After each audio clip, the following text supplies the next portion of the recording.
দিনের শুরুটা এত সুন্দরভাবে হলো, শেষে কিনা বিপদের মুখে পড়তে হলো। যাওয়ার শুরুতে অ্যাক্সিডেন্ট, আরও বড় বিপদ তো ওয়েট করছিল। পৌঁছে গেলাম ফালাকাটা। আজ আমার দিদির ছেলের মামা ভাত, ওর জন্য এই ছোট্ট গিফটগুলো ছিল। আর পুরো আয়োজনটা করেছিল আমার ছোট পিসি, কারণ ছোট পিসির বাড়িতেই আজকে অনুষ্ঠানটা হচ্ছিল।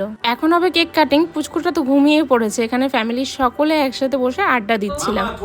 ছোট মামা সাজুগুজু করতেছে, এখানে কেক কাটিং করছে মামা। ভাগনা ঘুমিয়ে পড়েছে। ছোট মামা আর ছোট মামা আর ছেলের মা। এই দেখো আমার ভাই কাণ্ড।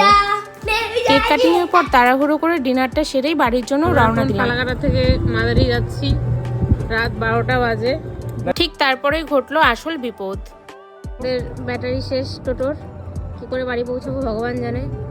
ঘুটঘুটা অন্ধকার। তো গাইস দেখো, বাইকের সাথে এখন টোটোকে বাধা হচ্ছে, তারপর আমরা এখন বাড়ি যাব। এই টোটো করে ফালাকাটা যাওয়ার সুযোগটা আমার কাকুর ছিল। ফাইনালি আমরা সুস্থভাবে বাড়ি পৌঁছালাম।